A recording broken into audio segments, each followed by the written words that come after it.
Hello everyone, and welcome back to our channel. I'm thrilled to have you join me today for another captivating story that will surely leave you both shocked and entertained. Today's tale revolves around an encounter with an entitled Karen that took an unexpected turn. So, without further ado, let's dive right in. Hey guys, how's it going? Hope you're doing well. My name is Crown, and today I'm going to read you some very interesting stories that I hope that you're gonna love. And now, without further ado, let's go. So, I work in a coffee shop. Most of our customers are genuinely lovely people, but over the years, I have learned about the levels of entitlement and just plain crazy that exist. To be honest, I didn't think anyone could surprise me anymore. Tonight's events might actually have surpassed the guy who put a curse on me and my family. The guy who threw a ceramic cup at my head one morning. The drunk girls who threw up all over the front door at 7 a.m. then walked in and got grumpy that we didn't have any vegan breakfast items. The time a guy managed to get himself so wound up that he started swearing at me because I hadn't laughed hard enough at his "if you can't find a product on the till, then it's free" joke. That I have previously never ever heard before. Ever. Honest. Yeah, okay. So today I was cleaning up like usual and for once, it was going pretty smoothly. One of those dream shifts where you look around and just know you're going to get out on time. No last-minute customers demanding you make drinks and mess up every piece of equipment you've just spent an hour cleaning. It was glorious. I did the usual rounds telling the last few stragglers that we were closing in 5 so if they could start finishing up and getting themselves ready and so on. And I went through to the office to start the admin.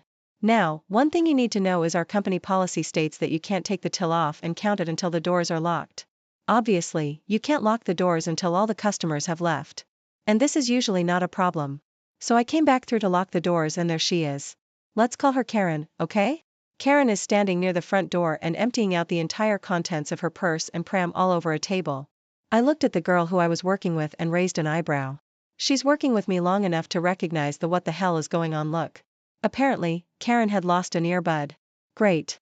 So since she's been a regular customer for over a year, I put on my best customer service act and go across. We went back and checked where I knew she'd been sitting. Then check out the other table she had also been sitting at earlier. Turns out I never want to put my bare hands that far down the sides of the sofas again. We both searched and couldn't see anything. I offered for her to leave her details in case it turned up in the morning. I'm on early so I'd have another look tomorrow. But nope. This wasn't good enough. Before my eyes, this usually very normal, polite, pretty, reserved grown woman turned into a raging banshee. Screeching about how they are 150-pound earpods. Several things happened over the next half hour. Her husband appeared. Someone needs to give that man a medal, or maybe a CT scan. He quickly sussed out the situation and tried to talk some sense into her. She then started screaming about how she wasn't leaving until it was found. And she was calling the police. At one point, they were physically fighting over her phone while she dialed 999. And he was calling her crazy. Side note, never call a Karen crazy. It does not end well, my friend. I was standing to the side quietly watching this all unfold. Keys in one hand and phone in the other. While texting my boss what was going on and reminding her she really does not pay me enough to deal with this. Being the absolute champion boss she is, she called and heard some of that chaos going on in the background. Karen's poor husband continued to try and reason with her. There was a little more chat between me and him while she wailed down the phone at the police. She started demanding I go check the rubbish bags. Apparently telling her she was more than welcome to go check them herself. But they were in the skip bins at the back of the building. Was just not the right answer. Eventually, her extremely patient husband got sick of her so he left. At one point, she shouted at my colleague who asked her to move so she could finish mopping the floor, which set Karen off again. Her husband reappeared as she was kicking off at me again for stepping in and saying the girl didn't shout at her. And pointing out that after her behavior for the past 20 minutes, she was in no position to decide who is and is not shouting. It was at this point she finally pushed the limit of my patience when she said the words, "I am not leaving until you show me respect. You would treat me differently if I was from this country." Now something else you should know, I'm not actually from this country either. I might have the local accent but my birth certificate states something different. I'm also not white so I take particular offense when someone tries to use a race card in a racist way. Sometimes people are just jerks and it has nothing to do with the skin color of anyone involved. So my restrained customer persona slipped. I left one of those, "Are you kidding me?" laughs. I said the words, "Did you actually just call me racist?" "Nope, I'm out." While her husband started having a go at her for being ridiculous, I went and grabbed a till and stormed off into the office, half expecting to come back out and find Karen chaining herself to the front door and chanting, "We shall not be moved." About 10 minutes later, 2 wonderful police officers showed up. Karen had suddenly turned into a timid and demure delicate little victim again while whining about her plight to these guys. They also quickly worked out what was going on.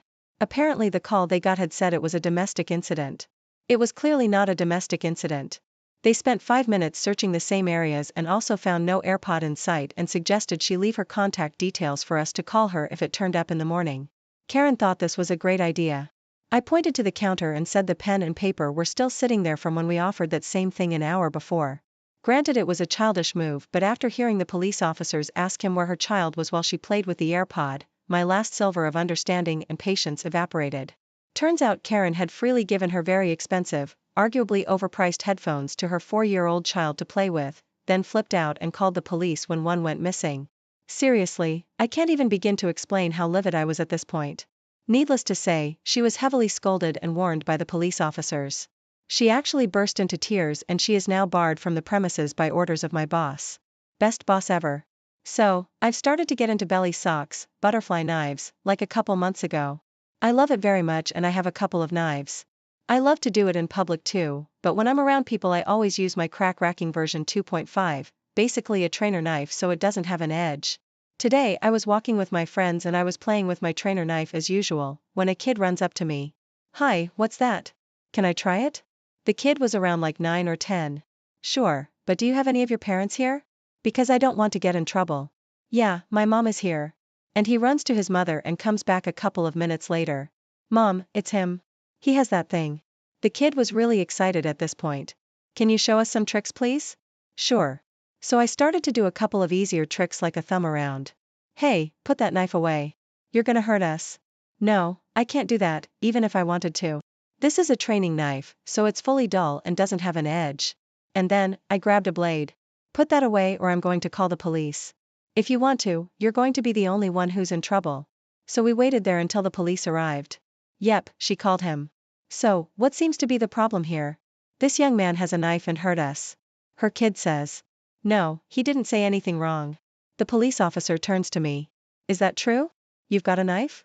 "Yes, officer. I've got one in my pocket. It's a butterfly knife, but it's a trainer so it doesn't have an edge. Can you show it to me?" Slowly. "Sure."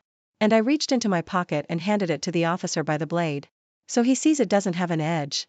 Okay, I see no problem here. Thank you, sir."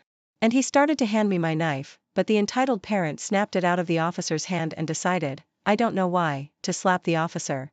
"Ma'am, put that knife down and put your hands behind your back. Now." "But I'm just doing what you can't do." Then she threw my knife full force to the ground. And the rest of the story was that the mother got arrested for lying to an officer, harming him, and damaging someone's property. And me and my friend stayed with the kid until his dad arrived. So without getting too political, we recently had an election in the USA. My aunt supported one side while her husband and adult offspring supported the other side. The election did not go the way my aunt wanted it to. Aunt proceeded to flip her crap, breaking things, yelling, and even going as far as to set her daughter's "I voted" sticker on fire. Her husband called the cops, declined to arrest her for anything, but suggested that she find a different place to stay for the night. This happened yesterday in New Jersey. Fast forward to 2 a.m. today. Here I am sleeping peacefully in my home with my family, over 500 miles from all that drama. My fence alarm goes off, waking me up. I don't know if it's a bear or a trespasser, so I get my pants on and grab my shotgun just to be safe. Turns out, my aunt cut the locks off my front gate because she couldn't get in, and I wasn't entering my phone. Why did she have bolt cutters in her car? So I safely stow my weapon and ask her what the hell. She starts crying and screaming. Mind you, this is at 2 a.m., in a quiet rural community, about how the devil took her family and they threw her out. And she says that since she has nowhere else to go, I need to let her in, so she can stay in my guest room for a while. I told her one of my guildies is using that room right now. The room is occupied. This person came from Texas all the way to West Virginia to hang out with me. I'm not gonna toss them out with 30 seconds of notice because my aunt showed up. So she decides to call the police and tell them that I'm keeping her from entering her home. We're out in the woods, so the cops don't get here quickly. 4:41 in the morning, the cops showed up. I see them talking to her in my driveway. She shows them the bolt cutters and the ruined lock. A few minutes later, the officer knocks on my door. "Your tenant claims that." I immediately cut him off and told him that I do not have a tenant. I own and occupy this structure. Then I offered to show him the deed. "Well, this woman claims that." I cut him off again. "What does the address of her ID say?"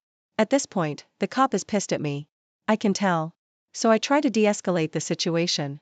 Look man, she doesn't live here. She has never lived here. That's my aunt. She lives in New Jersey. Please check her ID card. The cop calms down a bit and lets me know that he will talk to her and then comes back. 10 minutes later, the cops come back to my door. 3 of them this time. Not just the one from earlier. One of them had stripes and a rocker on his arm. He asks me if there is any way Aunt can stay here for the night. Because she's too drunk to drive, so he can't let her back on the road. This woman just drove from New Jersey to West Virginia drunk. Thank God she didn't kill anyone. I told him that she cannot stay here, but that I'm sure there is room in the local jail.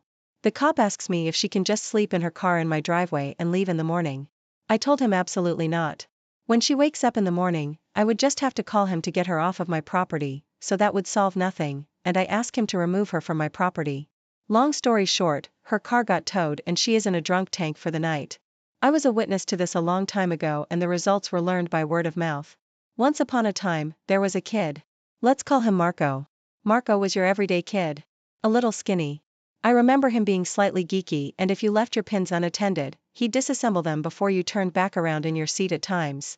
He was nice, polite and fairly helpful. This was middle school. One day though, he does it to a bully and let's call him Polo. Polo is huge but was fat. He looks like if you drill 3 holes into him, a giant could use him for bowling. He's not nice, he's not handsome and he's got a posse of equally disgusting friends who all gang up together to bully others. I suspect that if they hadn't ganged up with each other, they would have been bullied. Perhaps they have been in the past and got a taste of power over others when they ganged up. I don't know. I kept to myself. One day, I saw Marco with a swollen eye and wet hair. He's limping a bit too and his backpack is ripped. I ask him what the hell happened and turns out Polo threw him into a bathroom stall by his backpack which ripped. The toilet got him in a knee and Polo shoved his face into the water bashing his eye into the seat. I asked why Polo had done this to him and he says, I took his pin apart. It was just a big crystal or some cheap pin like that. Things escalate over the next few weeks. Eventually, Marco has to take time off when Polo strips him naked in the bathroom except for his boxers and makes him shove them into the toilet. The school, being full of your typical jerks, tries to expel Marco for damage to school property and does nothing to Polo. This is taught by video evidence of the gang leaving the bathroom, laughing and rifling through Marco's backpack, then tossing it in the trash. When Marco comes back, he's different. He's not happy. He's quite subdued and he doesn't talk to anyone and bruises magically appear on him between classes. He withdraws into himself and begins to look positively skeletal. Of course, no one at the school does anything except one nice jock. He comes across Polo stealing Marco's backpack and Polo into a trash can. Of course, he's suspended. But does it again when he comes back. The teachers give up on suspending the jerk after his parents threaten to sue. The fact that someone bothered to stand up for him, though, seems to have given life back to Marco. He starts opening back up and putting weight back on, which is very good. One day, though, he's wearing a scarf, a very special, beautiful knitted scarf. His grandfather had knitted for him. Yes, grandfather before he died. Polo steals it and comes back the next day with a bag of ashes, handing it to Marco. And he laughs hysterically. Marco comes back the next day with a backpack full of sugar-free Haribo gummy bears. Polo, being the glutton that he is, steals every single bag of bears and eats them by the throughout the day. Marco cries. But I remember something in his sobs didn't quite reach his eyes. Near the end of the school day, Polo lurches out of the classroom and pulls for the bathroom. He doesn't come back the next day. Or the next. Someone says they saw blood in the bathroom. Polo comes back a few days later with an eye patch and mottled, fading bruises all across his face. I believe it's called petechiae eye. He's permanently blind in his left eye and bruising makes him look like a ripening fruit for as long as it lasts. He's in and out of school for doctor's appointments for a while.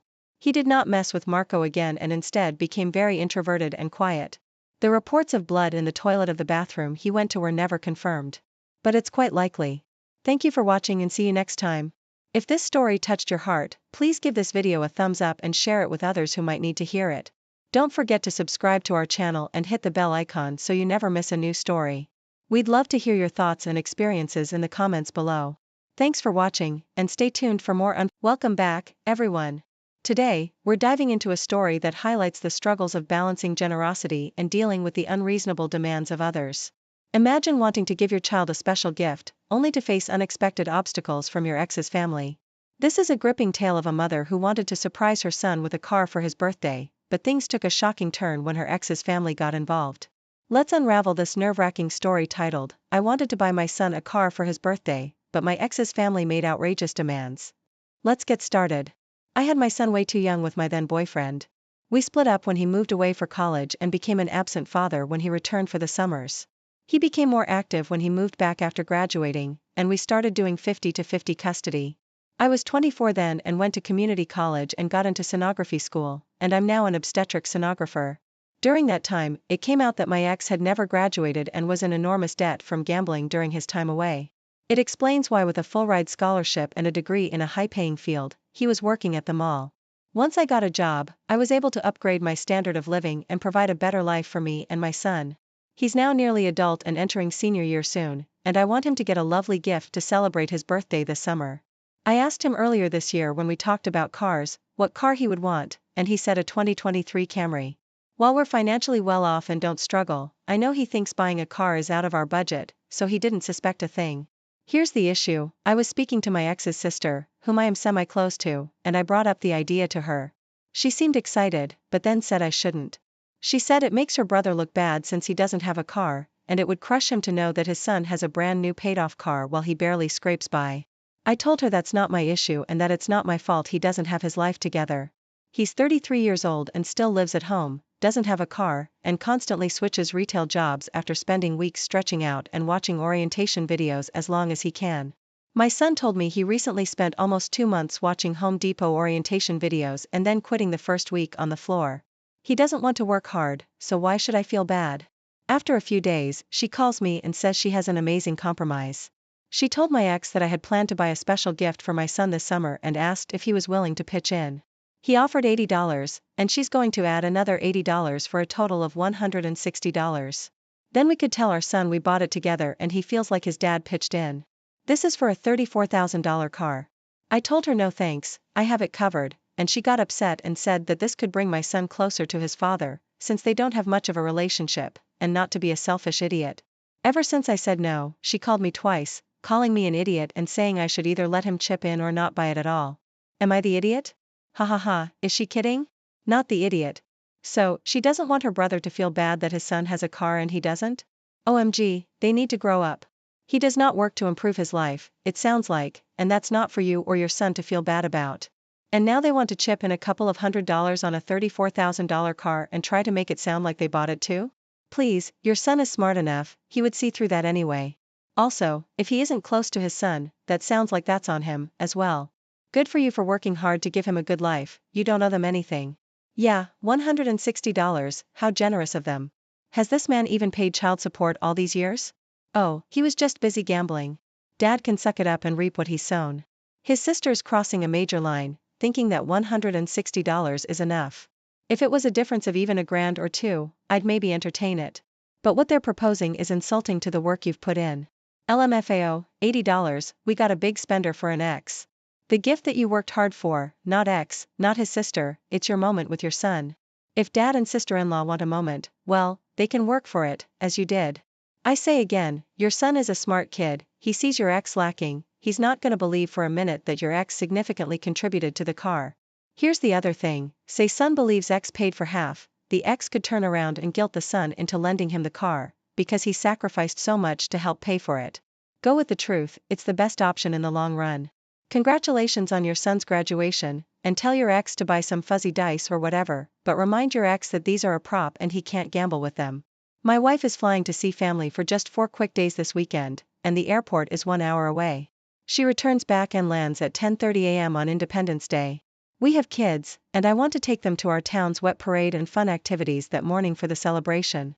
We didn't make part of last year's celebration, and I was looking forward to this year's. She asked me to drop her at the airport. Initially I was all for it, but then learning about her return time, this is where the disagreement began. Our family car is in the shop, but we have a loaner from the dealer. I asked her to think about driving herself, so we could celebrate the festivities, and she instantly got mad. That'll cost us hundreds more dollars, parking is $8 a day. The loaner isn't ours, what if it sells while I'm away? Then they wait. Why can't you support me through this and not be selfish? Who's selfish here?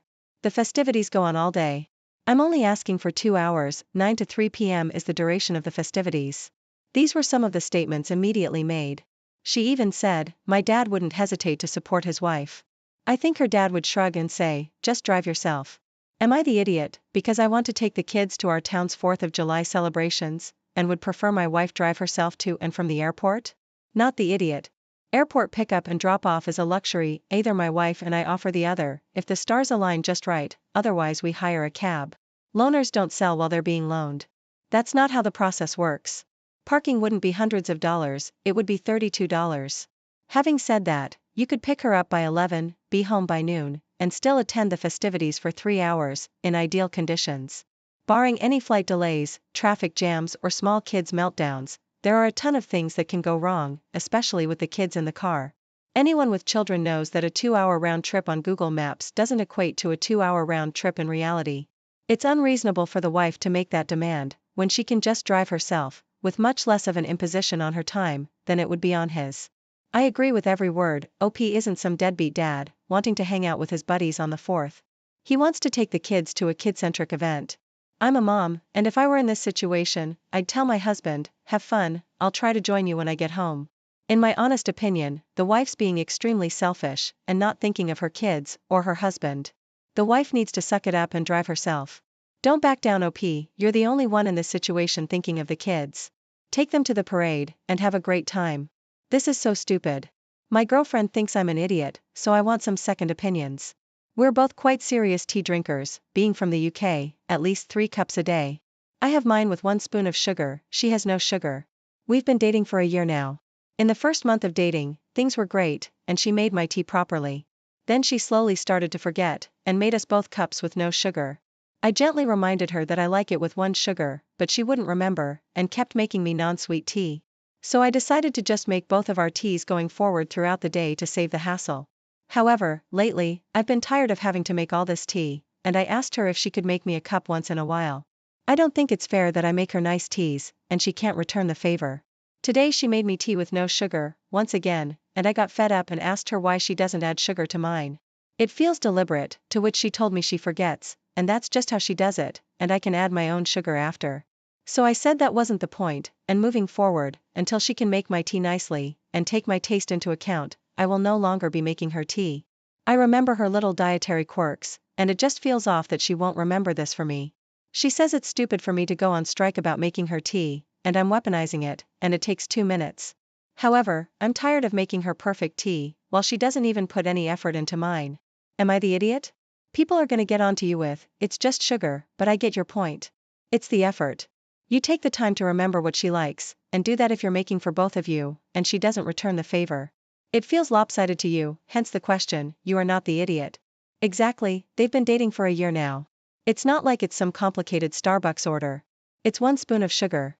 I'd honestly start making the tea, but putting 1 sugar in her tea as well. If she needs help remembering your preference for something as simple as tea, why should you go to the trouble of it? It's a simple lack of respect. If he wasn't British, I would have suggested that as well, but he's probably too darn polite for stooping to the level the rest of the world would applaud, Canadians probably being the exception. As an American who used to drink sweet tea, I cannot relate. LOL, we drink tea syrup in this area. No sugar? Get out, OP. You can have a tea war if you like. But the real question here is a fairly fundamental relationship question. Do you want to remain in a relationship with this person? My partner and I are typical sleep-deprived parents of 3 children, ages toddler to infant. I'm a stay-at-home mom while my partner commutes for work, and depending on which site he's at, can be on the road for more than 6 hours a day. When necessary, he'll get a hotel room closer to the job site. Getting up with the children during the night has always been my responsibility. The logic behind this is that his sleep should be the priority due to the dangers of driving while drowsy. I've always accepted this without complaint. However, since the birth of our youngest, my partner's begun to accuse me of intentionally disrupting his sleep if the baby wakes him up at night. This past week, my partner had a few long days and was gone from early Wednesday morning until late Friday night. Please, no judgment, but I was so busy, exhausted, and overwhelmed during that time that I didn't get the opportunity to shower. I felt disgusting. It took ages for the children to fall asleep with the excitement of daddy being home. But around midnight Friday night, I finally got the opportunity to treat myself to a shower. I hoped the baby would stay asleep, but if he didn't, there was finally another adult to cover for me. And as the next day was Saturday, there was no commute to worry about. Well, of course the baby woke up, and my partner was absolutely livid. I was accused of being selfish, vindictive, unsupportive, and using the baby as a weapon to punish my partner for getting more sleep than me. I was called every curse word in the book, and when I asked why my partner at no point tried to pick up or soothe the baby, I was told that he doesn't have tits to put the baby back to sleep. So, what would be the point?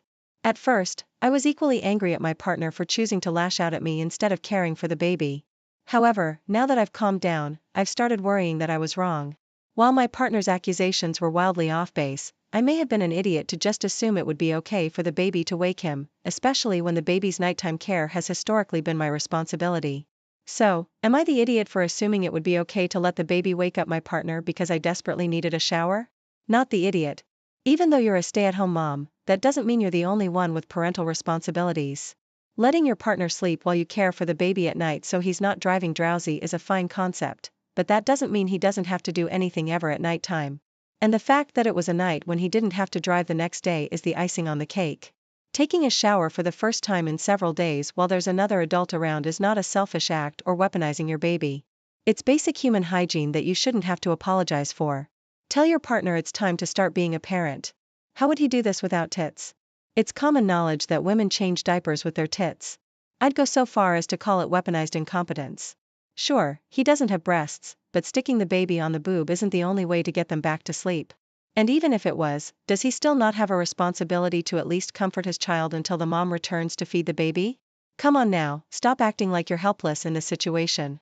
I bet he got perfect long sleep time, Wednesday and Thursday nights away, while you were doing 100% of child care and couldn't even get a shower for yourself. You've given him way too much of a break on care duties if he doesn't even know how to pick up his baby to soothe it. Girl, stop allowing this person to procreate using your uterus. Please stop. That level of aggression would be an absolute deal breaker for me. This happened over a year ago, but this situation has still affected my family and my mom won't stop getting on my husband's and mine, case even now. My father had diabetes and his health was deteriorating fast. He was in the hospital and then got out. After he got out, he was weak and was trying to rest at home. I come from a big family with a lot of siblings. One of my sisters travels all through Europe and is frequently moving.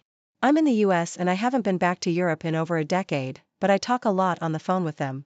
We'll call my sister Anna. Anna suddenly moved into my parents' house with her husband and 8 children for an unknown period of time and for reasons no one knows. Well, she had nowhere else to go, apparently. My mom is the closest with her and has always been sympathetic towards her, so she's fine with her being there. My dad was exhausted, coming home from the hospital just a day or two ago. My husband was talking to him on the phone and heard all these kids screaming and making noises. He asked if everything's okay.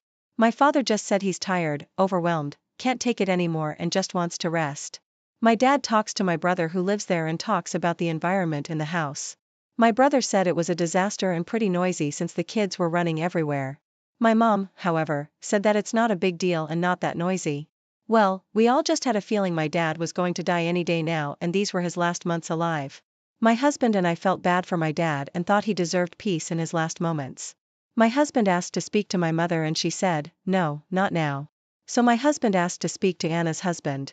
He said, if you don't leave this house by 7 p.m., then I'll pay for a rental home where he can rest his final days. It's not okay for this man to work all his life and he can't even die peacefully in his own home. I'll be calling back to make sure you've left. They tried to talk back and downplay everything. But my husband really put his foot down and ultimately they left. After about 2 days, my father had to go back to the hospital and died. My mother's still upset with me and my husband that he kicked Anna and her family out. She still comments to my husband and acts like we were really out of line and rude. I want to add that Anna was and still is building a new home near my parents' house. So they have some money. Am I the idiot for letting my husband kick my sister's family out of my parents' house? Edit. I just want to add since there's a little confusion that this was our last resort since it's pretty big. But my mom didn't want to speak to us at all and always sides with Anna. She was babysitting the kids and ignored my father. So he was pretty much by himself after coming out of the ICU. But my dad was so weak and was mentally done. When my husband inquired about Anna's husband, he said, don't worry, it'll all work itself out. You are the idiot. It was not your husband's place to dictate what happens in other people's homes. You crossed the line. And how do you know that the stress of your sister and the children moving out didn't hurt your father in his dying moments? Why would he want the end of his life filled with family strife? Your inappropriate actions may have caused him more hurt. You fools. Not only that, you hurt the living people who were the ones that were there with him in his dying hours. You caused more stress for your mom, siblings, and nieces and nephews than necessary. Wow, how selfish of you. Imagine not being able to cook your own meals after a lifetime of cooking, not being able to drive a car, sign your name, write or wash your body, or convey your thoughts clearly. Your one strong body is a shell of itself. You have trouble walking or picking things up. Now imagine how exhausting that must feel, day in and day out. Then add 8 noisy young children and an unsupportive wife to that scenario, when you're just trying to survive. You and your husband are not the idiot. At least you tried to give your father some peace in his final days. Sorry for your loss. Agreed, your husband did the right thing. I've dealt with serious health issues, and I can't imagine having a bunch of kids around. When you're suffering, all you want is to be left alone in peace. Your mom probably needed their presence to distract her. That's my guess. Regardless, all you can do now is to say, yes, Mom, we know. You've told us multiple times. And change the subject. As we immerse ourselves in today's tale, I invite you to reflect on your own experiences with family dynamics and the challenges they may bring. Share your thoughts and insights in the comments below, and remember to subscribe to Heartstrings and Home for more heartfelt stories that resonate with the soul. Together, let's explore the enduring power of love, resilience, and the bonds that define us. Thank you for joining us on this emotional journey. If this story resonated with you or sparked any thoughts, please give it a thumbs up and share it with your friends. Don't forget to subscribe to our channel for more thought-provoking stories and hit the notification bell so you never miss an update. And if you have a story of your own that you'd like to share, drop it in the comments or send it to us. We'd love to feature it in a future video. Thanks for watching. Welcome back, everyone. Today, we're diving into a story that highlights the struggles of parenting and the fine line between fairness and discipline. Imagine being caught in the middle of a sibling rivalry where one child's desire for equality turns into threats and chaos. This is a gripping tale of a mother who faced a tough decision when her daughter threatened to destroy her brother's belongings if he didn't share. Let's unravel this nerve-wracking story titled, "My Daughter Threatened to Destroy My Son's Belongings If He Didn't Share, So I Grounded Her. Am I the Bad Parent?" Let's get started. We recently got 2 horses. My younger daughter, a young teen, wanted them, as she's been learning to ride. My older daughter, nearly adult, was against them. She's much more apprentice-y and didn't want to deal with the mess and chores that come with horses. But we told her it wouldn't be something she'd have to deal with, and that her younger sister promised to take care of all of it. Well, recently, the older daughter's been disrespectful at home and staying out too late, and her grades have been slipping. We warned her to shape up, but last week when we heard that she'd been needlessly insulting her younger sister while I was out running errands, I told her that she'd be cleaning out the stable each day for the next week, as punishment, and that her sister would get a break. She got upset and offended and said we promised she'd never have to go in there or scoop horse poop. I said I promised it wouldn't be one of your chores, of course. But obviously, punishment is supposed to be something outside of your normal chores and something you won't like, and I thought it was perfectly fair here.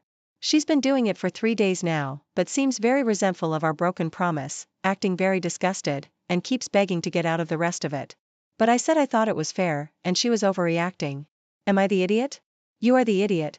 You bought 2 horses for your younger daughter and promised the older daughter she wouldn't have to be involved in their care. You broke your promises. There were plenty of adequate and appropriate punishments available you could have given your daughter for staying out late and letting her grades slip. Are you deliberately trying to stir up resentment between the 2 sisters? Because this is how you get resentment between 2 sisters. Exactly.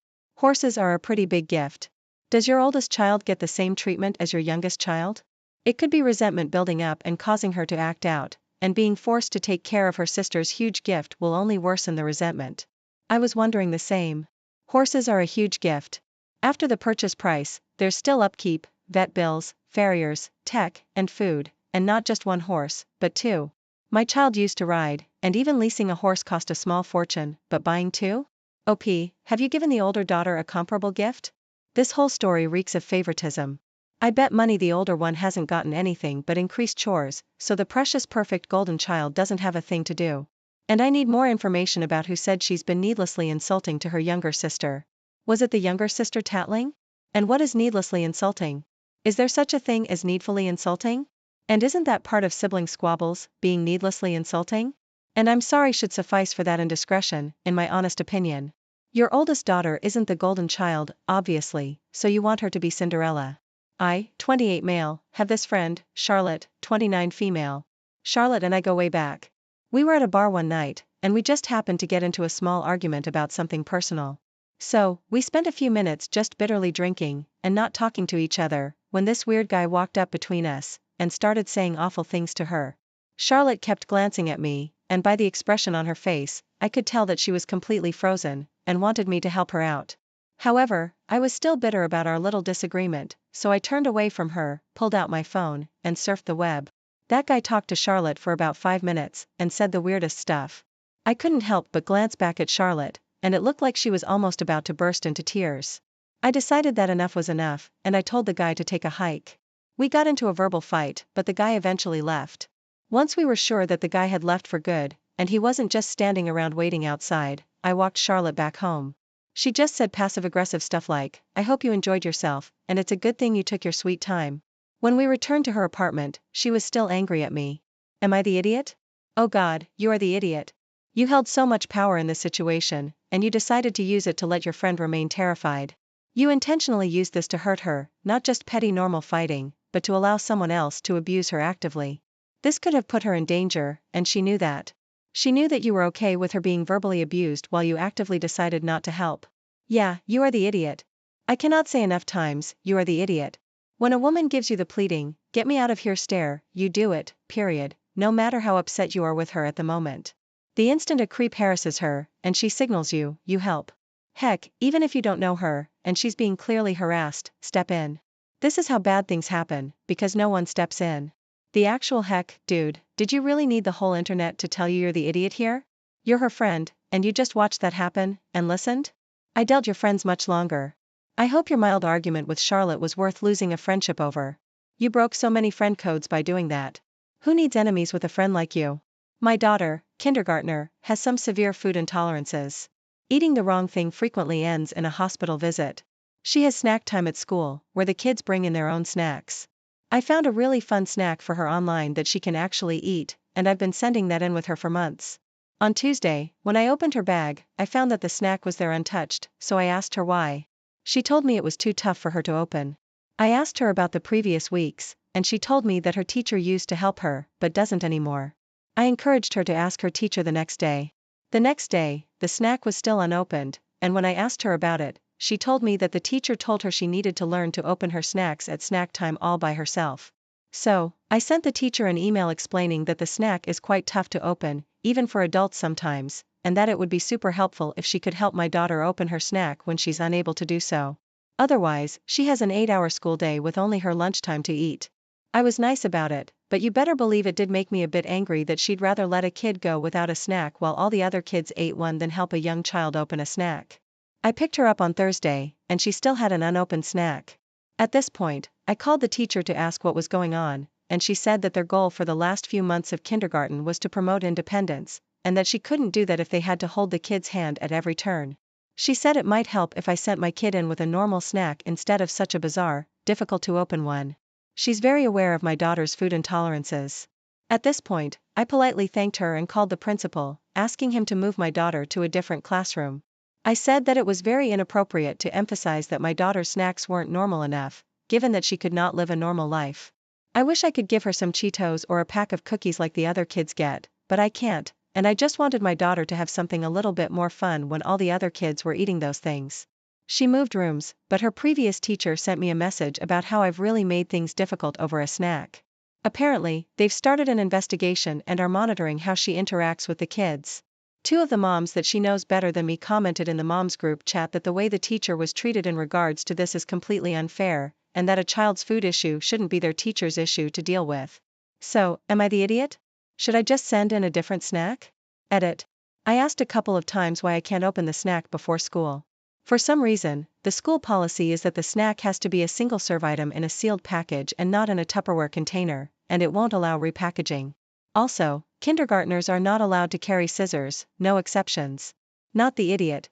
If they're making requirements of how a snack is packaged, then they're responsible for ensuring said packaging is open for the child if the child has difficulties opening it, regardless of food intolerances or allergies. This has nothing to do with teaching kids independence.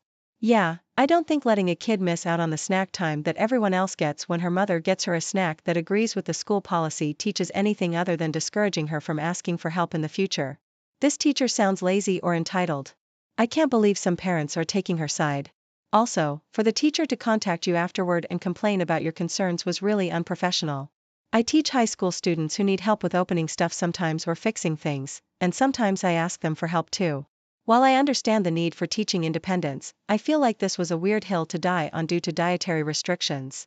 Also, I hope you've screenshotted the conversation of the mothers moaning and shared that with the principal, as that shows the teacher's been gossiping. A coworker started to develop feelings a month into knowing me. Let's call him Gray. It may not be something too deep, so I was flattered. I told him I wasn't interested since I had just gotten out of a long-term relationship. A month after this rejection, Gray asked me to be his girlfriend. Again, I rejected it. He said it was cool, but he'd appreciate it if I didn't cut him off. I didn't, as he was a nice friend to have. I had to reiterate to him more than once after this that there was no chance I was reciprocating the feelings at all. One day, one of my closer coworkers let me know that Gray would ask her what my plans for the day were, and if I had any, he'd ask her where I'd be going and who I'd be with. He'd also ask her if I was hanging around any other male coworkers. One time when we were out to lunch with our team, our boss gave us the rest of the day off. That meant we'd be free to go home or hang out after lunch. I told everyone I'd be off home, as I was too tired. He offered to bring me home, and I declined. He snapped and started almost begging me to bring me home, but I just kept declining. He said then, "Fine, let me book you a taxi," and proceeded to type my address correctly when I knew for a fact that I never gave him my address. I was majorly uncomfortable at this point. He's done weirder things over the past year, stalking my family on social media, memorizing usernames of my closer friends on IG. He even found an old account I wasn't using anymore, shipping products he bought online directly to my address, even getting in a taxi and following me home. When I confronted him about it, he said he was just ensuring I was safe. Last week, while preparing to go home, it started to rain, so he insisted on bringing me home on his motorcycle. He followed me around the office saying, "Please let me bring you home." We were around other coworkers, but I snapped at him and told him to screw off and leave me alone in a relatively high voice. A coworker who was aware of the stories I told above overheard and told me I didn't have to react that way. I talked to a non-coworker friend about it, and he told me that this might be Gray's way of winning me over. Now I'm worried that I'm just viewing him as annoying and stalkerish because I didn't reciprocate the feelings and went off on him when he was being kind. Am I the idiot? Not the idiot. I'd say report him to HR. Stay away from him. He thinks he's Superman. See what he has on? That's not a cape. That's a frigging red flag. Also, screw that idiot coworker who told you not to react that way. They obviously don't understand or care about your situation, if they know the stories and expect you to always be calm. Majorly angry at that scene extra. Anyways, report him. Tell your family about him so that they can be aware and beware of him and his presence. Get a dog if you don't have one. Keep some self-defense stuff. This could escalate as time goes by. Do not give him a chance. This. OP, you're being stalked. Go to HR. Let them know you only want him to talk to you about work. He's not to offer you a ride home. If you see him follow you home or near your house, you will get a restraining order. Tell them if the company can't handle him, you're going to the police. And before you go to HR, I would write down everything that's happened, even if you don't remember the dates. Then I'd make a copy for them and for you. The most concerning part of this story is that he knows your address, but you never told him. Following you home is unacceptable and grounds for a restraining order in some jurisdictions. I'm sure he thinks he's winning you over, but that doesn't make it okay. This is way over the line, not just some awkward workplace flirting. Oh, I doubt he thinks he's winning her over. At this point, it's just pressure to get her to break and to give in while making that effort to be seen as having good intentions. The scene with the taxi was a power move. I know where you live and I need to illustrate that you don't get your own choice here. Either way, I know you're home. OP, you're in a very dangerous situation. You need to make HR aware and start documenting these instances so you have evidence to take to the police. This is going to get much, much worse before it gets better. Update. I've told my coworker, the one he asked about my plans, if she would support me in bringing this to HR. But it turns out she's already kind of tipped them off at his behavior. By this, I mean she's mentioned it vaguely to a friend from HR because she didn't want to get ahead of me. And HR said that the complaint had to come from me for them to be able to do something about it. So she would be supporting me in filing a complaint. Thank you all for your concern and for pulling me out of downplaying the situation. My son, Henry, divorced his wife, Rachel, a year ago. Their divorce wasn't exactly messy, but it wasn't easy either. I stay in contact with Rachel for my granddaughter's sake. My granddaughter's a preteen and Rachel also has another daughter, Amy, 3 years older than my granddaughter, who's not my son's child. She was from a past relationship Rachel had. Now, the thing is, Amy grew up calling me grandma for pretty much her whole life. I treated her exactly the same as I did my biological granddaughter. I'd always take candy for both of them, give them both a little bit of pocket money and hugs and love, and still do love Amy as much as I do my granddaughter. As far as I'm aware, she's my second granddaughter. When my son and his wife divorced, I stayed in contact with his now ex-wife to contact my granddaughter, and Amy has her own mobile phone. I also have her phone number and stay in contact with her occasionally. She still calls me grandma as well. I didn't think this would be a problem. However, last week when it was Amy's birthday, I gave Rachel some money to buy her a present for me. She was thankful, bought her a gift, wrapped it, and sent me a picture of her opening it. Later that day, my son came around to visit me, and my phone rang. Amy called to say thank you for your birthday present. My son told me he found it inappropriate for me to talk to his ex-wife and her daughter when she was not my granddaughter. He said I have absolutely no reason to be in contact with either of them, as I see my biological granddaughter regularly, and that she's the only whose family. So, his ex-wife and Amy, who are no longer family, have no reason for me to be in contact with them. I disagree, as I only speak to Rachel about my granddaughter, and I speak to Amy as, for the last 10 years, I've been treating her exactly the same as my biological granddaughter.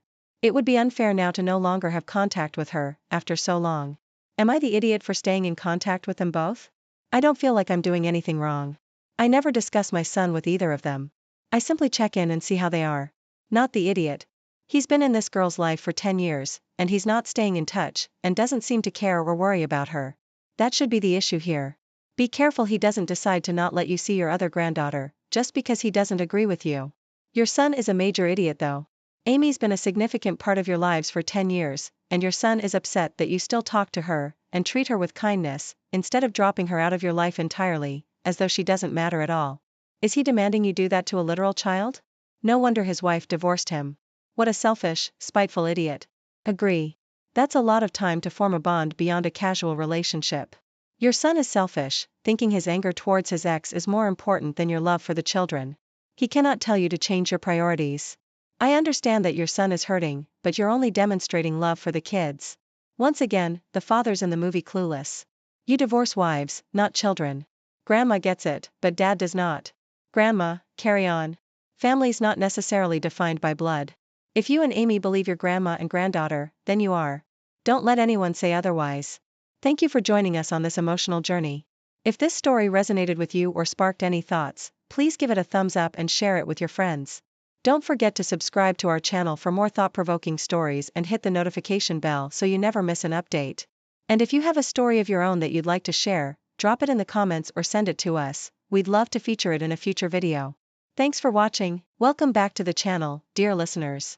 Tonight, we dive into a tale that touches on family dynamics, cultural clashes, and the explosive drama that ensued when wedding plans went awry. The story is titled, My Fiancé Demanded My Sister Stop Using Skin Brightening Cream for Our Wedding, and the Family Drama Exploded. This is a story that will keep you on the edge of your seat, as we unravel the events that turned a joyful occasion into a battleground of emotions and beliefs. So, sit back, relax, and let's begin. My fiancé doesn't like skin brightening cream. She never uses it, but she also doesn't usually say anything about other people using it either. So I was surprised when she told me she didn't want my sister to use it for our wedding and asked me to convey the message. My sister always uses skin brightening cream for any big event, especially if she's photographed, so I know she's planning on doing so for our wedding. My fiancé said she hates skin brightening cream and doesn't want the use of it immortalized in our wedding photos. She said my sister should understand because this is a small family event and the photos will only be seen by our close family and us. She said it's not unusual for brides to have requests about the wedding party's look. She would know better than me, so I agreed. Asking my sister didn't go over well. My sister was furious and said I had no say over her skincare routine. She said she'd use whatever product she wanted and if my fiancé had a problem with that, she could uninvite her. My fiancé said fine, but then my sister won't be a part of the wedding party or in the photos. My mom and sister are furious about this decision and don't want to work with me at all, telling me to get my wife under control because she's being ridiculous. I would think my sister would want to make us happy on our special day and be willing to compromise, but did I ask for too much? Clarification, the cream changes your skin so that you look fair, more like a white person than a brown one. It isn't makeup. It fades over time, so you need to keep applying it and it can make you sick. My fiancé hates it because she's seen it give friends and relatives skin conditions and other illnesses and because women who use it say women who don't are ugly. My fiancé thinks we should be proud of our brown skin because our race has accomplished so many things. That's why she didn't want its obvious use in our photos. My fiancé wants my sister to not use it for a month. You are the idiot. Your fiancé sounds incredibly unreasonable and controlling here. Is this the only thing she's been like this over? Assuming your sister isn't painting her face like a straight-up clown. It's none of your fiancé's business what she puts on her skin. The amount of insecurity it takes to avoid being outshone in photos is incredible. You need to spend some time reflecting on whether you want to deal with this long term. Right? Like I assume skin brightening works similarly to a spray tan. I do a spray tan all the time before big events, especially when I'm going to be photographed. It would be weird and unreasonable if someone didn't want me to for what appears to be no logical reason. You're the idiot, OP. Not only for agreeing with your fiancé's unreasonable request, but also because of your last sentence. I would think my sister would want to make us happy on our special day. Full stop. That's manipulative. Disagree. I think OP needs to make it really clear that when you're saying a skin brightening cream, you mean a fairness cream. I think that really changes the concept because it involves colorism. I hope you don't mind me asking, but are you South Asian? I am, and I know the craze around fairness creams. Like Fair and Lovely, and the culture surrounding lightening your skin is poignant and gross. I see why it makes your wife uncomfortable to have people bleach their skin around her. Generally, but especially if she's a darker skin tone herself. With the context, I think not the idiot. Sister's not saying she thinks brown people are ugly by using this cream. If anything, she's just saying she doesn't like how she looks and wants to change herself.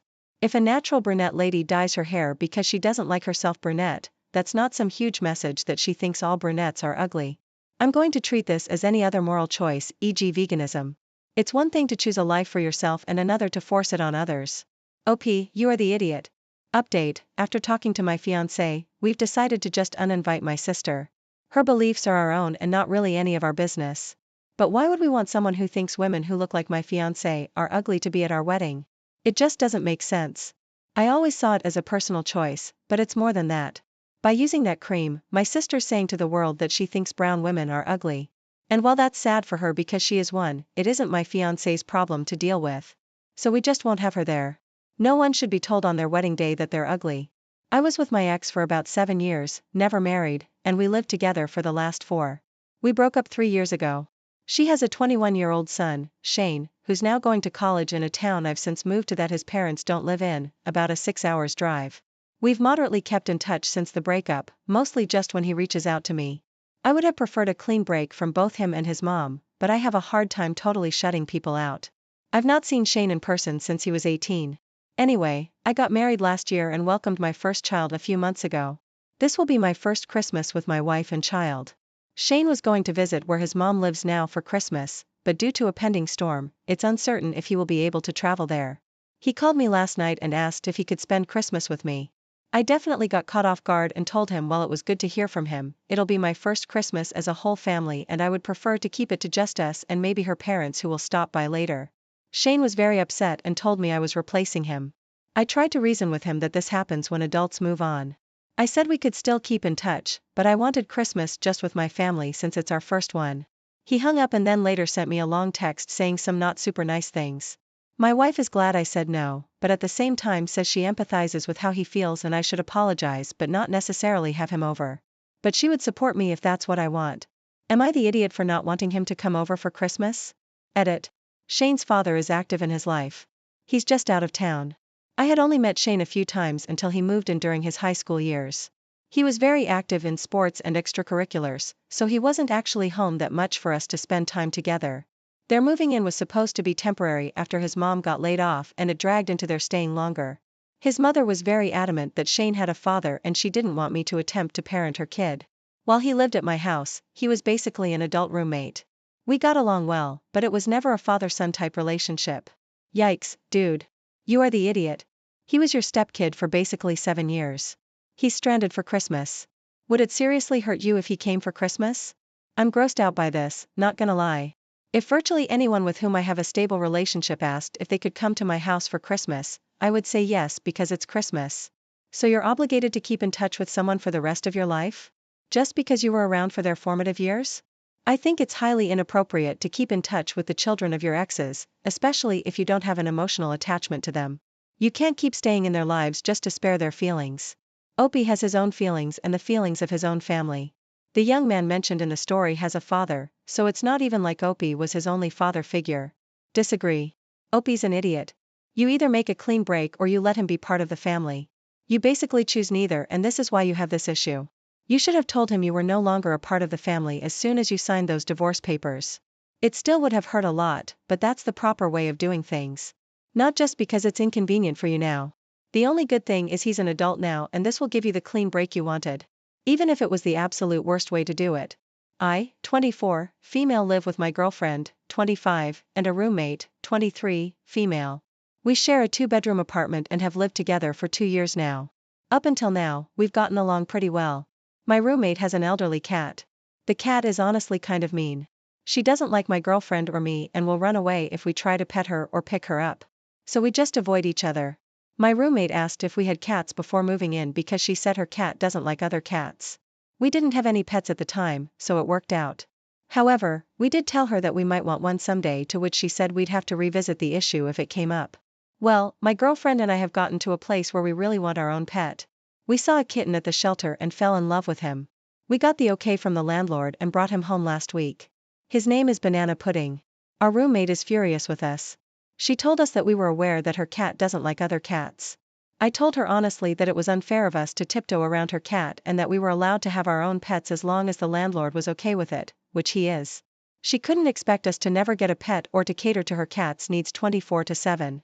The conversation ended there. Unfortunately, things have escalated because her cat hisses and swats at Banana Pudding just for existing. She's honestly pretty aggressive, which is a big issue in my opinion. Our kitten is very friendly and sweet and causes no problems. We asked our roommate to keep her cat in her bedroom since she's elderly and aggressive. She refused and hasn't been speaking to us. She says we're huge idiots and even got some mutual friends to take her side. If her cat is so aggressive and uncomfortable, it's her responsibility to live alone. It's gotten so bad that my girlfriend is crying and considering taking the kitten back to the shelter. Here I am to get an outside perspective because I don't know what to think now. Am I the idiot? You are the idiot. You can't just show up with a kitten and be all, your cat has to stay in your room now. What kind of narcissism is that? The older cat was there first and your roommate warned you that he didn't like other cats. Instead of having any conversation, you just brought home a kitten and now expect an elderly cat to be confined to one room for the rest of his life? You are most indeed the idiots here. That cat deserves to live out his life in peace. And if you want to keep your kitten, you better go find somewhere else to live. Your roommate has every right to be angry and you're out of line.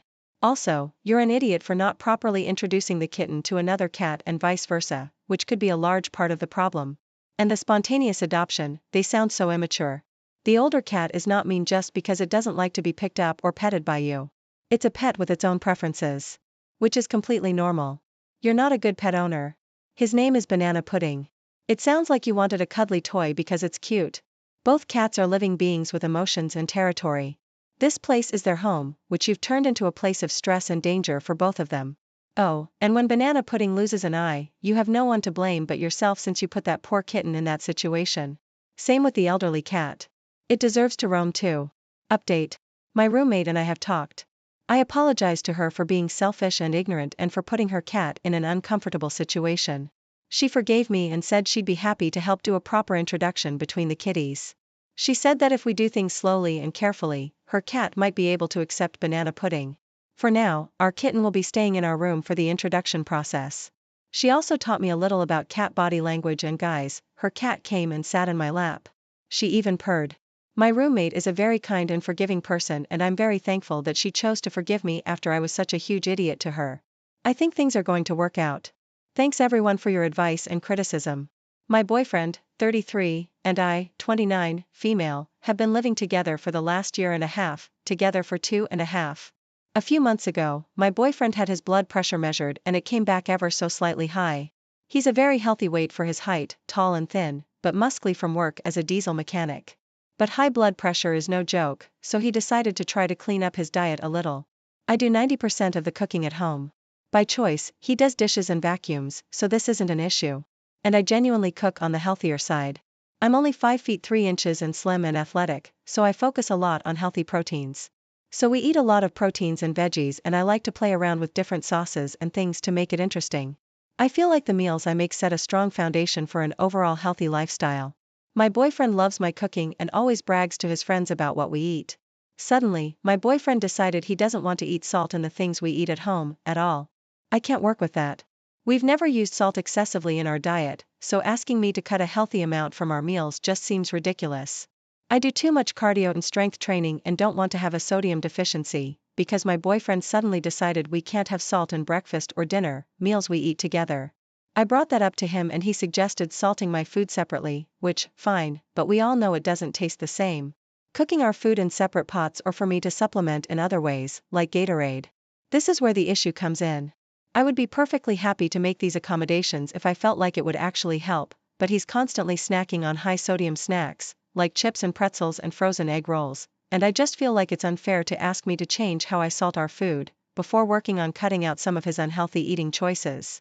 He's gotten to the point where he feels disrespected if I cook for both of us and use salt, and he'll refuse to eat or do the dishes if I tell him I've salted the food. I think he's being a baby and refusing to stop salting our food. We're at an impasse. So, am I the idiot?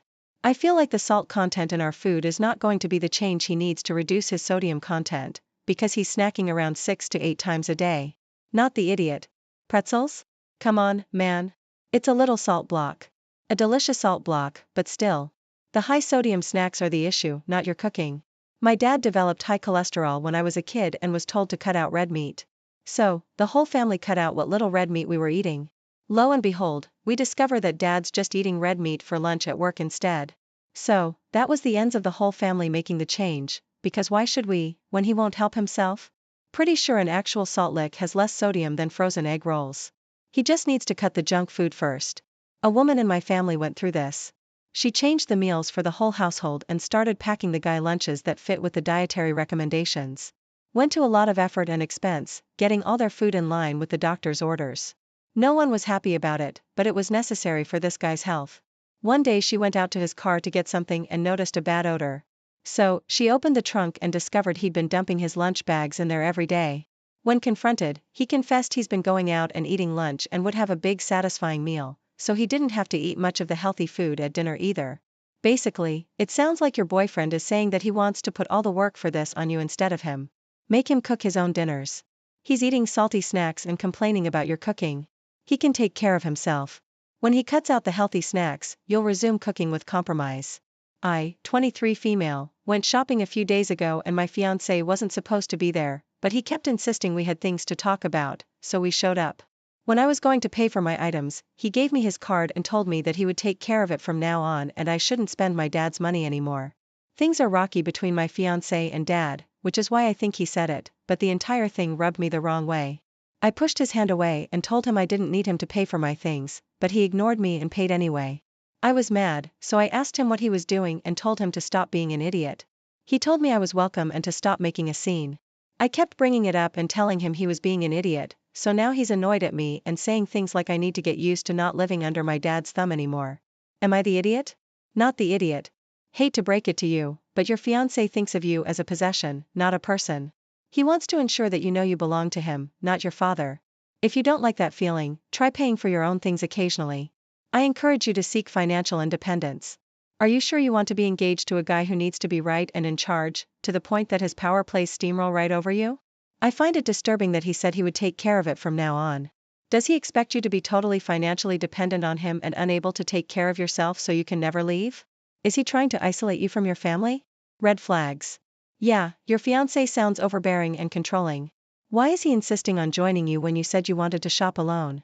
And heads up, financial control and abuse are a real thing. Make sure you are financially secure in your own relationship, so you aren't relying on him or your dad. Good luck. And that, dear listeners, is how a simple wedding request led to an unforgettable family confrontation. If you are intrigued by this tale and want to hear more stories of family conflicts and resolutions, be sure to like this video, subscribe to our channel, and hit the notification bell so you never miss an update. Share your thoughts in the comments below. Have you ever experienced a family drama that took you by surprise? Until next time, remember, the bonds of family are strong, but communication and understanding are key. Hey everyone, welcome back to the channel where we dive deep into the intricacies of relationships and the lessons we learn along the way. Today, I have a story that explores the themes of trust, doubt, and the consequences of testing love. It's titled, I Tested My Girlfriend's Love by Pretending to Be Bankrupt, and She Disappeared. So, grab a seat, get comfortable, and let's explore this emotional roller coaster together. Al looked at Tori, who deftly took the roll with the stick and put it in her mouth. She acted as if she had been going to restaurants since childhood, although she lived in a small apartment and worked as an accountant. Tori looked great. It seems that she has rich parents who constantly pamper their daughter, and she doesn't get out of the spa. The girl licked her lips and smiled at him. Al met Tori at the gym. He came to run on the treadmill, and Tori was engaged in walking. A conversation began between them. She turned out to be a very interesting and quick-witted girl, so the young man's head quickly went around. Al was fascinated by her sincerity and spontaneity. But then, relatives and friends began to give advice to the guy. Al's mother said that he chose a girl for himself from the category of those who only need money from a man. His mother reproachfully expressed, his father supported her with a displeased expression on his face. Al tried to think differently. He was fine with Tori. He didn't believe that she was a windy girl or a liar. But those around him stubbornly imposed a completely different opinion on him. Therefore, condemnation settled in his soul like a heavy stone, no matter how much he wanted to get rid of them. But Al increasingly began to notice the fact that he began to treat Tori differently than before. He constantly tried to find a catch in her behavior. He wanted to understand if she was really interested in him, or if she only needed his money. And one day, he decided to talk to Andrew, his good old buddy, about Tori and his parents' relationship with her. Andrew said, Tori is a 100% hunter for wealth. Don't you yourself understand this? Do you think she earns money as an accountant for all this beauty? Al swallowed hard. Do all girls look beautiful only thanks to beauty salons? If a girl is well-groomed, then she is necessarily a hunter for wealth? He had many thoughts in his head, and each thought gave birth to a new doubt inside. Andrew spoke with a sly smile. And you check her out. Give her some expensive jewelry. If she agrees and accepts the gift, then she is definitely the same hunter. Al decided to try. Before that, he gave Tori only flowers and invited her on a date. And now he decided to buy her a gold chain with an emerald pendant, which would perfectly match the color of her eyes. When he presented the gift, Tori didn't refuse. She calmly accepted the chain and said that she had not been given such expensive gifts before, and she was very pleased. Al didn't understand anything at all. How should he perceive her behavior now? She's actually a hunter for wealth. Or an honest adult who doesn't want to waste her time needlessly rejecting gifts and bickering, just because pretty much everyone does it out of sheer shyness. He had even more questions, and Al didn't know how to find out exactly what Tori wanted. The man was embarrassed to directly invite her to draw up a marriage contract. He believed that he should share everything with his wife, at least in half. If not, give her everything, because she would support him and keep the house comfortable, because she would bear him children in the future, because she simply exists and that she chose him, although there are a lot of men around. His father sat at a family dinner noticing his son's condition. Al didn't quite understand him. What? His father advised. Pretend to be bankrupt. It's simple. Tell her you've lost everything, and live for a few days in a rented apartment. Take public transport, and see if your beauty girl stays with you or runs away from you. Al liked his father's proposal. The thought was actually correct. This way, he would be able to make sure that Tori loves him. Otherwise, he didn't want to think about another scenario, but at least he would not make the most serious mistake in his life if the girl disappeared. He would not marry the girl who needed only his finances. And now, as they sat in the Japanese restaurant, Al looked at Tori and prepared to tell her the lies he'd come up with overnight. But his tongue didn't want to turn. Al started. Tori, something happened to me. And he paused, noticing her worried look. This is probably the last time we have dinner at a restaurant. Tori was surprised. Why? You say that like you want to leave me. Al said with difficulty. No, they blocked all my accounts. Here's what's left of my cash. My apartment was also sealed, and my business is on the verge of bankruptcy. A bunch of checks from the tax and other nonsense. I'm not sure that I can afford all this, even if I return to work as a simple financer. Tori forced a smile and lowered her head. At that moment, something inside Al broke off. It seemed to him that he said goodbye to the woman whom he considered the best in the world. Tori didn't say anything else. And when Al saw her off, she just kissed him sparingly on the cheek and left. It's been 3 days, and Tori hasn't called him or even texted him. Al wanted to dial her number, but didn't dare. She made a decision and chose not him. So she didn't really love him. The man played this thought over and over in his head. However, 6 months of a happy relationship couldn't just disappear from his thoughts. They left an indelible mark. Al wanted to talk to the girl and sort out the situation. He even considered telling her that he lied about his financial situation. But then, Tori would have returned to him solely because of the money. Such a relationship would clearly have lost its passion and sincerity. Al began to frequent the cafe that he and Tori often went to when they were walking along the promenade together. He bought himself a coffee, sat down at a table and looked out the window. In his mind, he returned to the moments when they wandered along the shore holding hands. He remembered her smile, jokes, stories about work, and his soul became very heavy. Tori strongly sunk into the soul of a man, and she didn't want to leave from there. The rings of bells on the cafe door brought the man back to reality. Al glanced towards the entrance and froze. Tori entered the cafe. She smiled with some sadness, as if she didn't expect to see him and was not glad to meet him. But she sat down at Al's table anyway and greeted him. The man remarked, "Hi Tori." He had no idea what they could talk about. Only a week and a half had passed, and his soul went to his heels as soon as he saw her. And in that second, he was ready to confess everything and ask her to come back because he missed her. He went crazy without her. The girl started first. "How are you doing? I see that everything is fine with your business. I recently saw your interview on TV. Al opened his mouth, but closed it because the waiter came, and he could at least gather his thoughts a little to properly express what was on his soul. Tori ordered ice cream and coffee with cream, and the waiter left. Al looked at the girl. It was hard for him to even breathe, being next to her and realizing that she couldn't belong to him, and that all her love was feigned. And now she approached him, most likely because she saw his interview on TV. "Tori, I have to tell you something." Al hesitated to reveal his lies, although he wanted to tell her that she had failed the test. She whispered, "Speak." Al said and lowered his head. There was no bankruptcy. He had no idea where this conversation would lead, but he had to open his soul and tell her that she broke his heart and maybe he would feel better. "You decided to test me. I knew about it from the very beginning, even when you started talking to me then. Why do you think I decided to disappear from your life?" Al's eyes went wide. He felt restless in his soul, as if he had been circled around his finger or were trying to do it now. "Then why didn't you say it right away?" Tori pursed her lips, turned to look out the window and said, "Did I have to tell you something? Almost from the very beginning, I felt distrust on your part. When we first met, I felt so warm and good with you. I was sure that I had found the very man I could rely on, whom I could trust, and that it would be mutual. But it didn't last long. After meeting your parents, I felt pressured. It hasn't let go of me for a second since that day. You started acting like you were eyeing me, like you wanted to catch me right-handed, like some kind of thief. And after meeting your friends, you began to find fault with me for all sorts of trifles. Al, do you think I didn't see the face you gave me that pendant with?"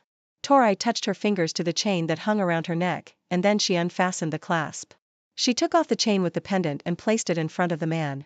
"You were waiting for me to start reacting like those naive girls who are waiting for such a gift.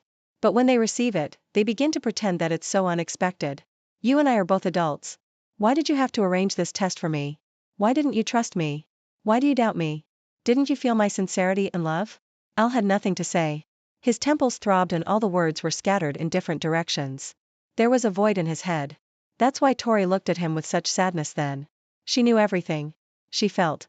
And she didn't want to talk because she was in pain. The waiter brought Tori's order. She drank coffee and started eating ice cream, and Al didn't know what to say to her. He just sat, looked at the chain she took off her neck, and was silent, realizing that he himself had broken his love. "If you gave me a second chance, I would fix everything." That's the only thing Al could say. Why would you need a second chance? Tori took the money out of her purse and put it on the table. She rose to her feet and looked at the man. "You are too dependent on someone else's opinion, and I need a reliable person who will love me and trust me even if everyone around is against me. Unfortunately, people don't change at the snap of their fingers, and I don't believe that this will not happen again. Sorry, I have to run. I was glad to meet you, but that's all, and please don't try to find me, and better." Tori thought for a moment, sighed heavily, and added, "Don't try to bring me back, but reconsider your behavior and attitude to life. You can't be led by someone else's opinion all your life." Tori is gone. It was hard for her to be around Al, but she understood that his test and distrust would not allow them to be truly happy. She couldn't stay near him, and he just sat, looked after her, and couldn't move, because he actually screwed everything up and let go of the person who could replace the whole world for him. If this story touched your heart, please give this video a thumbs up and share it with others who might need to hear it. Don't forget to subscribe to our channel and hit the bell icon so you never miss a new story. We'd love to hear your thoughts and experiences in the comments below. Thanks for watching, and stay tuned for more